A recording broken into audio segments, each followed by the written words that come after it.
Russia's strikes continue to bleed Ukraine for 27 days now. Destruction and devastation has taken over Ukraine's besieged southern city of Kherson as residential buildings turn into ruins, bruised and battered with relentless Russian attacks. Civilians in Kherson are continuing to fight back, showing unprecedented resilience. Civilians in Kherson hit the streets, protesting against the invaders, only to be opened fire from the end of the enemy, in fact. Kherson was one of the first cities to witness Russian troops on streets.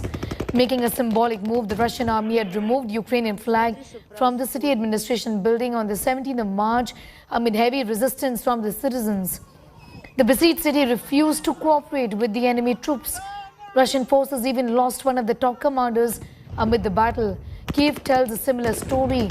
Russian hellbirds have left the Ukrainian capital in shambles as Putin's missiles continue to ravage civilian buildings. Amid a raging war, Ukrainian President Zelensky is warned that the failure of peace talks with Russia could lead to World War III. На вашій площі, на вулицях ми були всі разом з вами, 40 мільйонів українців нашої держави, мільйони і мільйони українців у світі. Ми всі бачили, як ви стоїте, які ви. Ми всі відчули, як ви хочете повернути свободу на землі, де, споглядаючи чумацький шлях, чумаки ходили по сіль. Звичайні українці, а зараз борці, чоловіки і жінки, які піднімаються за нашу державу повсюди. На півдні, на сході, на півночі, у центрі, на заході і за кордоном. Піднімаються так, що ворог не вірить, що це дійсно реальність. Але ми змусимо їх повірити, змусимо запам'ятати, що до нас їм дороги немає. І ніколи не буде.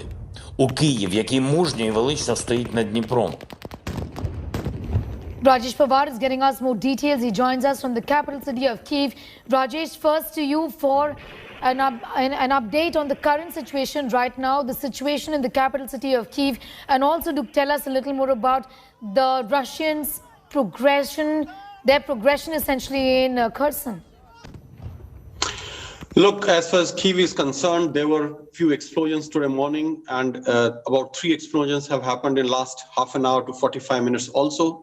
They look quite close. They look like on the eastern outskirts of the city, and they look like more like artillery shells rather than any big missiles which have hit. And I'm in the center of the city now, near the main train station, and the road which goes towards the east of the city passes through in front of my window.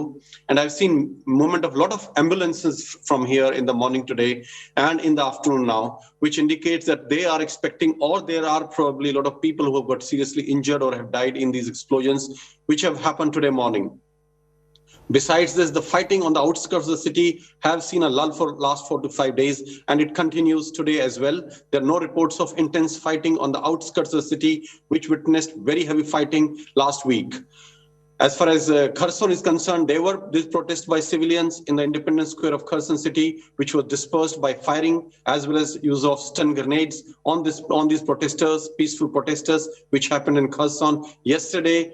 Mariupol continues to be under siege, and the Russian forces as well as Ukrainian forces both are bombarding civilian areas now, and there appears to be a lot of casualties among civilians in Mariupol, and UN has again said that they are unable to send any kind of humanitarian aid inside the besieged city of Mariupol.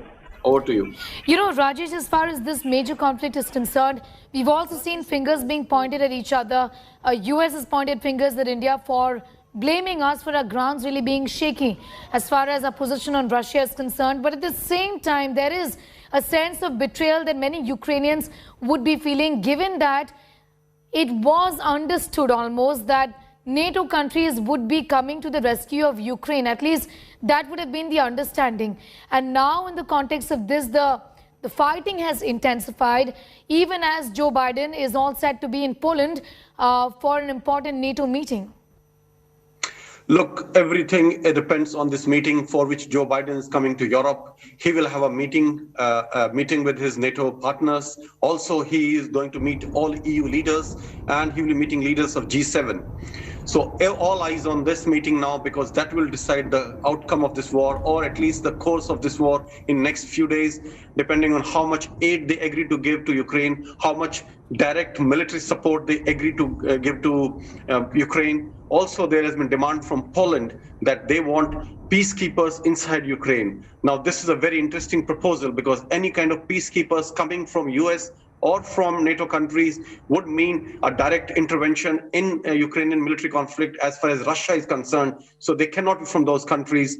But if this proposal gains momentum and is acceptable to Russia in part, even partly, then countries like India, which have been neutral throughout this conflict, come into play, and they can play a very major role in the whole conflict. Also, let me tell you, when I interact with locals here, Ukrainian people, everybody asks, the moment I tell them I'm from India, they ask me a question, why India is neutral so far when so many civilians are dying, when Russia is committing such atrocities on civilian population of Ukraine. And it's a very difficult question to answer. I try to tell them that we are a neutral country, but for a normal Ukrainian citizen, it's very difficult to answer. How can a country stay neutral when so many people are dying and civilian infrastructure is being targeted?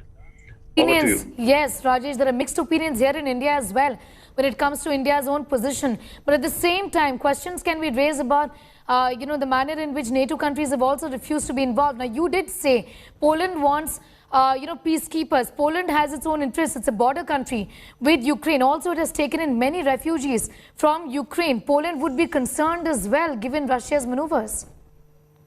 Of course, Poland has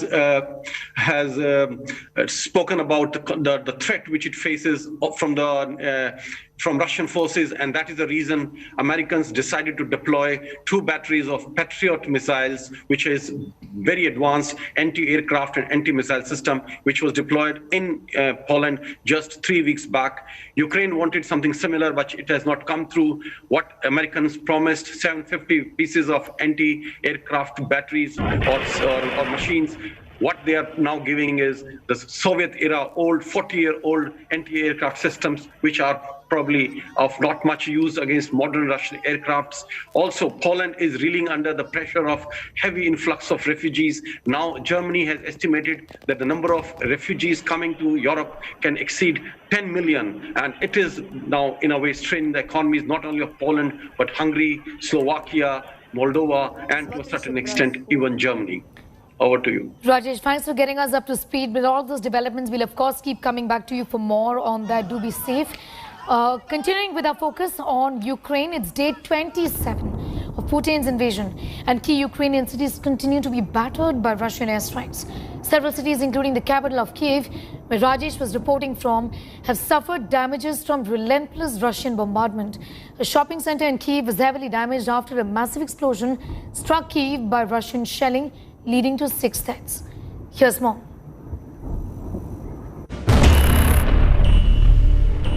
A shopping mall on fire. Schools shelled. And multiple airstrikes.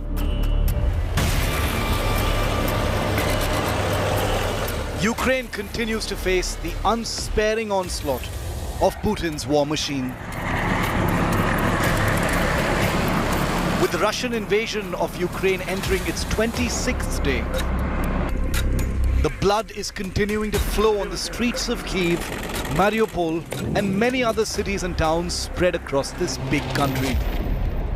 Several buildings in the capital city of Kyiv have suffered damage from relentless Russian bombardment in the last 24 hours. A shopping center in Kyiv was heavily damaged after a massive explosion struck the capital city by Russian shelling, leading to at least 6 deaths. Images on your screen show the deadly aftermath of that attack, while rescuers continued to save residents.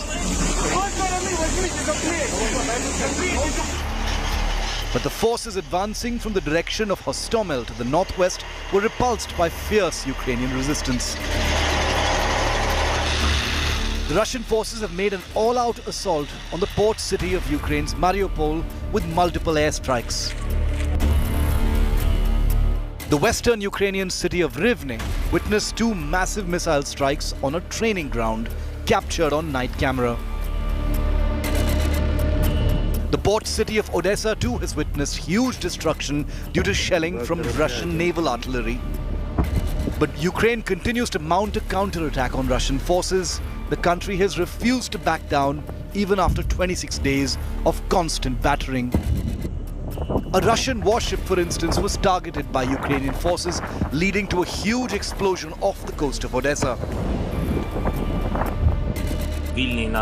Ukraine's President Volodymyr Zelensky says that direct talks with his Russian counterpart Vladimir Putin is the ultimate solution to end this extended battle. It is already the 25th day since the Russian military has been vainly trying to find imaginary Nazis from whom they allegedly wanted to defend our people, just as they are vainly trying to find Ukrainians who would meet them with flowers. And most importantly, the Russian military cannot find a way home. That is why our soldiers help them with the path to God's judgment. The focus of entire military operations have shifted to a small port city of Mariupol on Azov Sea coast. The city has been surrounded by the Russian troops. The Ukrainians are still resisting in some pockets in Mariupol, and it looks like more than 90% of the city is under Russian control.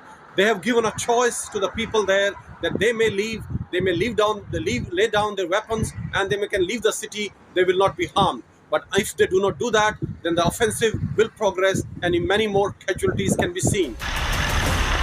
With Rajesh Pawar in Kyiv, Ukraine, Bureau Report, India Today. India Today has accessed satellite images collected over the past 72 hours, which reveals continued Russian military activity in a number of key Ukrainian cities. The satellite image on your screen are from the besieged Ukrainian port city of Mariupol. It shows deployment of many Russian tanks ready for attack. Russian military vehicles are on streets on the left bank neighboring Mariupol.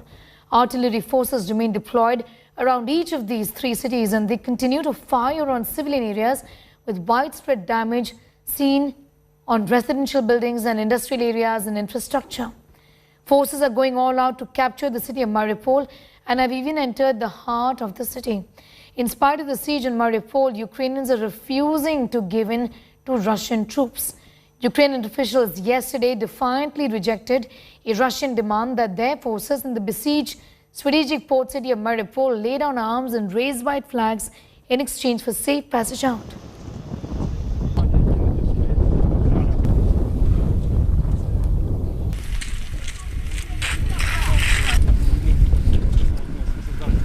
The city of Mariupol in Ukraine is of strategic importance to President Vladimir Putin. It is an irritant that lies bang in the middle of Russian grabbed areas in the east and in the west. It is an irritant that has not allowed itself to be captured in 2014. It is an irritant because it has dared to hold out for 25 days against one of the most powerful enemies of the world. And Putin does not take defiance well. He knows that when a city does not really relent, he can and will reduce it to rubble. He had done that to Grozny in Chechnya, remember, and he had done it to Aleppo in Syria. Now he is doing it to Mariupol.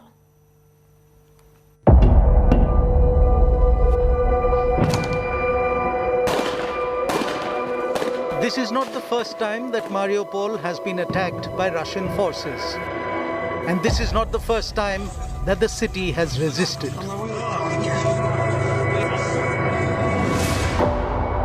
Russia tried to annex Mariupol in 2014 when it ate up Crimea and supported an uprising against Ukraine in the eastern regions of Donetsk and Luhansk.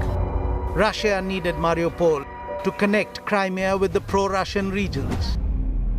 What Russia could not achieve in 2014 is what it is trying to get in 2022.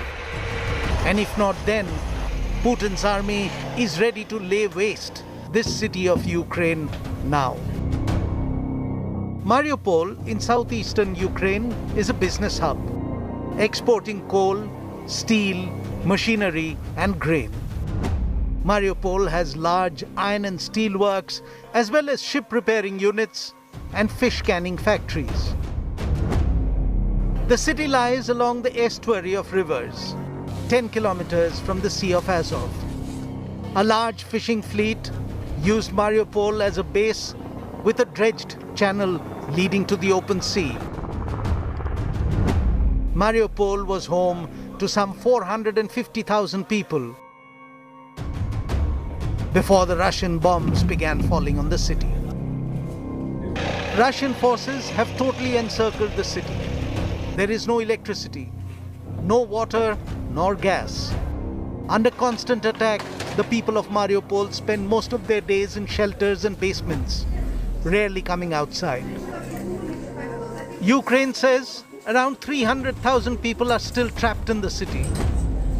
Food and medical supplies are running out, and they say that Russia is blocking the entry of humanitarian aid to Mariupol. The roads out of the city are mined, and the waterway out to the sea is blocked. Over the last few days itself, Russian attacks have hit a hospital, a church, and countless apartment blocks. One of the biggest iron and steel works in Europe has been hit.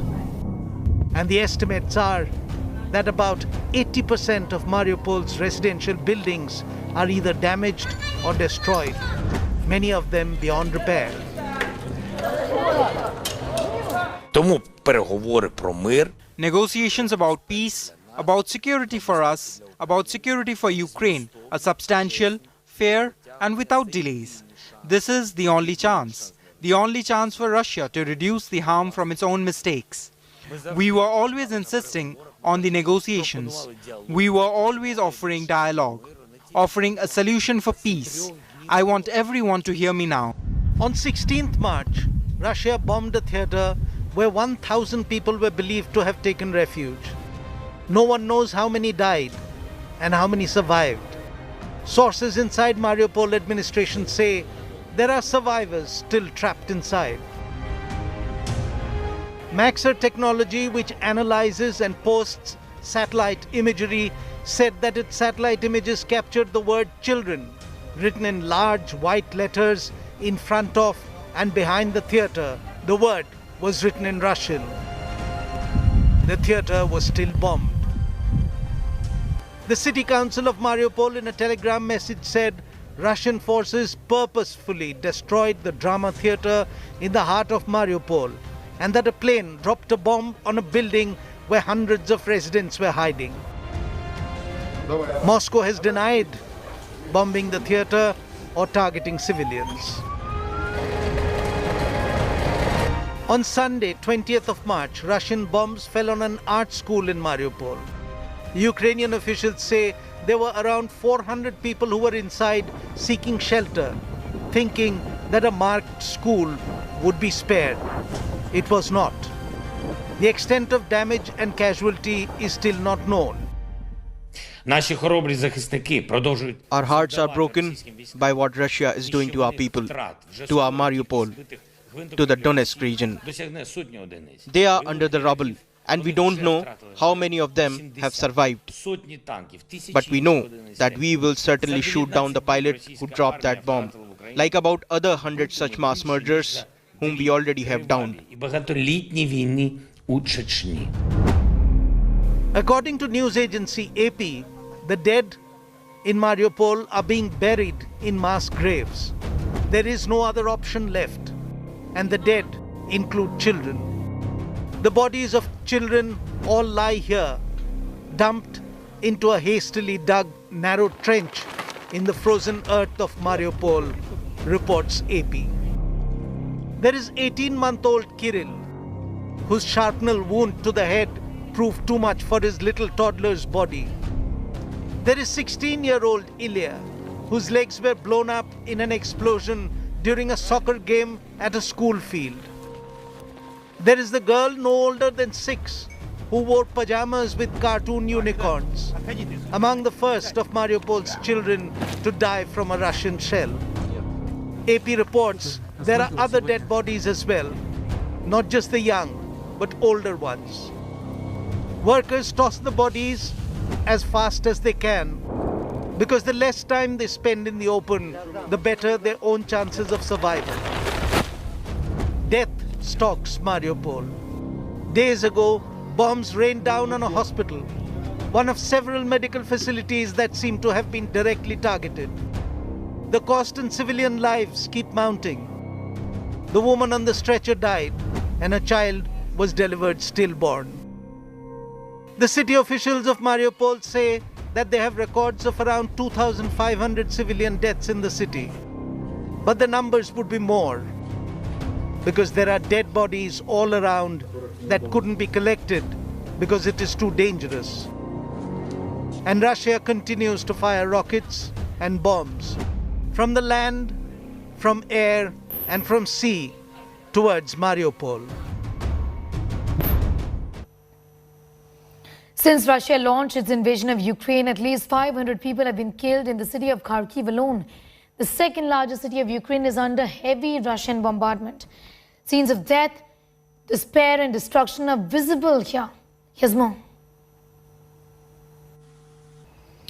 There are two wars being fought simultaneously in Ukraine. One is in the battlefield, one is the information war on social media. Ukraine's president daily addresses from the streets of Kyiv have made him a war icon. Civilians are also posting videos of Russian bombing on residential buildings. Our next report tells you how Ukraine is dominating the information war.